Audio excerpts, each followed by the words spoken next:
her question is, I wrote somewhere, upon realization, I realized that I am the realization I was seeking, or I am that.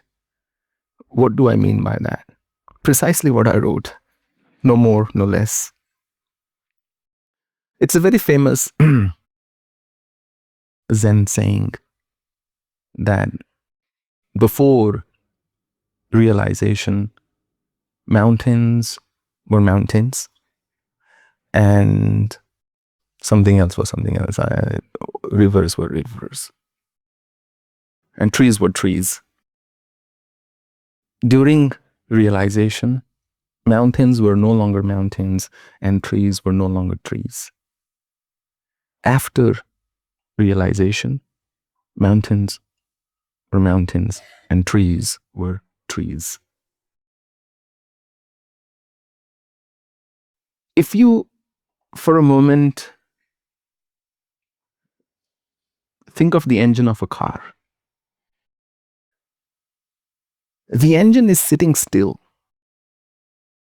There are pistons firing and things, cylinders firing, but the engine is sitting still and the car is moving. What happens before the realization? We think, I may be the door, maybe I'm the window, maybe I'm the engine, maybe I'm the movement. So those feelings change as we experience different stages of awakening. But once you're firmly rooted, kutastha, which Krishna called, you realize that there is no movement anywhere, that you are still as a mountain, that you don't have to have your own interpretation about everything there is, that you don't have to understand everything through the mind, that the heart has its mind of its own, which can be heard, which can be tapped into. Before realization, we always have ideas, concepts. Like very recently, we put out a video, I believe, which was on Siddhis, Are Siddhis Real? And there I explained my point of view. And exactly as I envisaged, if you tell the truth, those who have heard different versions of fascinating truths, they will say, you don't know. Because they've heard other mythical stuff that they want to go after. Some even said, how come Hanumanji had, Arey Hanumanji koi manushya thodi the. I'm talking about human beings here. How can we compare the divine with human beings? So anyway, to answer your question, there was a guy once. It was scorching heat. Sun was at its zenith, and he was standing next to a tree. And I was just taking a breather there. And next to it was a little house, 2-story house. There was a man who popped his head out of the window and he said, not that, he said, like, would you like drink? He didn't say anything, he just indicated. And the man thought, wow, what a good man he is. How did he know that I was thirsty? And I was actually very thirsty. I would so love to have a glass of water. And then he started waiting down there. But a couple of minutes passed, 3, 4, 5, 10. He said, what an absurd guy. I could have lived without water, but now he reminded me of it and he hasn't brought any. So he was furious. He was thinking this guy was such a joke. Why did he have to play this cruel prank on me, and so on and so forth. And then the guy came out with a jug in his hand and a glass, and the jug had, you could see elements of distillation, condensation on the side, on the outside. And he said, I thought you're so thirsty, so instead I made lemonade for you with some ice. Now this man thought, what an amazing guy.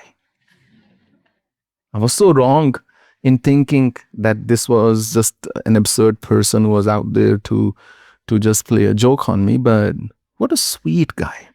The world needs people like him, And he poured, and he had the first sip of the lemonade. There was no sugar in it. He said, what a nonsensical guy. Had my hopes up so high. I kept waiting for 10 minutes, brought me this lemonade, and there is no sugar. There's no sweetness in it. And then the host, pulled out a little sachet from his pocket. He said, well, I thought you might be diabetic. So I didn't know how much sugar you would take. So I got you sugar separately so you can put whatever you like. He said, what a nice guy. He said, what a nice guy. I'm amazed. So when I heard this person, and it was in Haryanvi, in fact, he said, in a span of just a minute, I went through so many emotions. I hated this guy, I liked this guy, I hated this guy, I liked this guy. And then I thought he was great, he was absurd, he was really great, he was cruel, and he was the best out there. What happens before realization is you are eternally tossed between these emotions. One moment, you're feeling great. The next moment, you're feeling low. The third moment, you're on top of the world. The fourth moment, the world is on top of you. Everything is a burden. So when I say upon realization, I realized that what I was seeking, what I merely meant was the glimpses of the Divine Mother, the glimpses of Lord Narayana, whom I sought outside, were very well seated in full glory in me. Until that, it's not that I had not read Kasturi Kundali Basamri Gudule Manamahi. I'd read that it's all in you, turn inward, experience it. Even those fleeting experiences were also there.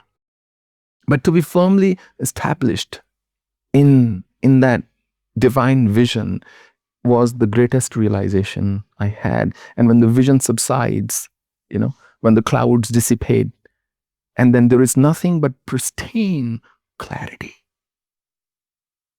There's absolute clarity. Other than the startups I'm involved with, I have no confusion about anything. I'm pretty clear. This is what we should do. So that clarity comes. Now, it might sound paradoxical, but what happens when you awaken, or as you progress on the path of awakening, you somehow stop being lazy. And by that, I don't just mean that you start working harder in terms of putting in the number of hours. You realize that it's a very precious life and I must not waste my time on this planet. One time there was this clock, and the clock had an hour hand, a minute hand, and a second hand. So they started talking, and the second hand said, I am the one doing most of the work. I was constantly going like this, and minutes hand, what are you talking about? I also move. And the hour hand said, I also, you don't talk, please. You just 1 hour later, you just go a little bit like this and you say, I've done all the work. It's we who do all the work.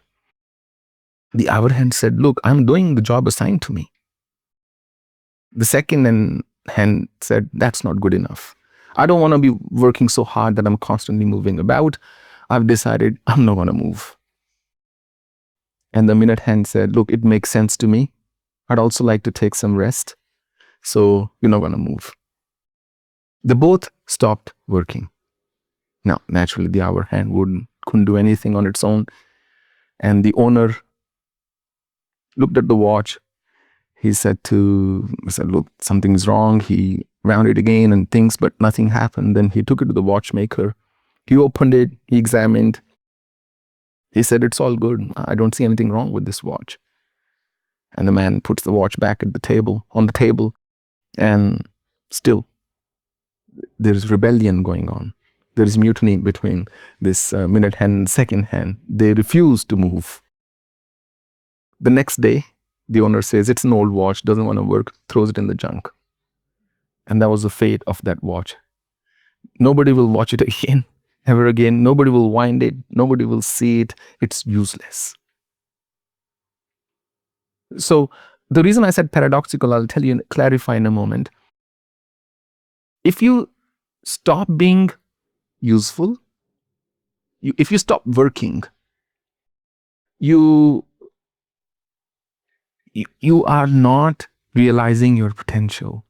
In a way, you're acting selfishly, that you've realized something phenomenal which the world could benefit from, but you've chosen to just not pass it on. So what happens in realization, first and foremost, is extreme vairagya. You are no longer tossing between emotions. And two, you are no longer attached to anything deeply.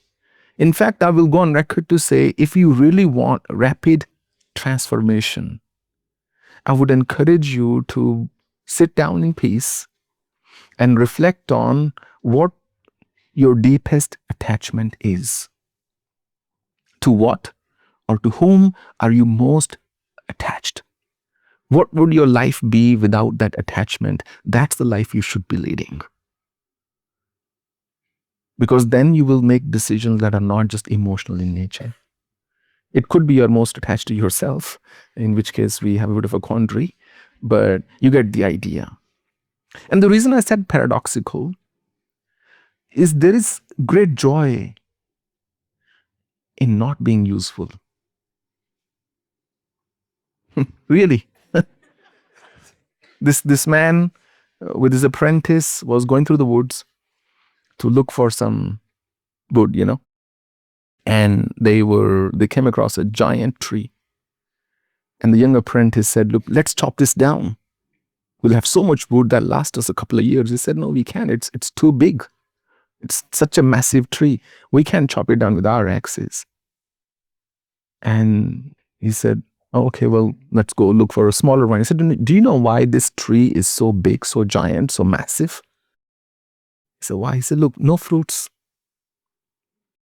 And its wood is not good for burning, and it's not good enough for any carpentry or joinery or to making other cabinets and things. Its uselessness," he said, is the reason of its longevity. If you are useless, the world will leave you alone. And if you're awakened, you want to be left alone. Because you no longer seek anything. You're not seeking fame. You're not seeking wealth. You're not seeking anything for yourself. Therefore, you tend to really yatha sangadichayam kurmanganiv sarvashendriyani indriyarthya bastasya pragya pratishtata. Just as a turtle would withdraw itself, all four limbs, and sits in its own shell, totally undisturbed. That's the state of somebody who's awakened. And life is a delicate balance between being useful as well as being useless. If you're okay not being praised and not, people not following you, looking up to you, you will do amazing work. The moment you're thinking, I have to do something so phenomenal, the world says, wow, what a lady or what a guy, you will veer off course very quickly, because now you're no longer doing what you really believe in. You're doing what you think others want. And it's impossible to figure out what they want, because they don't want the same thing always. What they want today is not what they want tomorrow.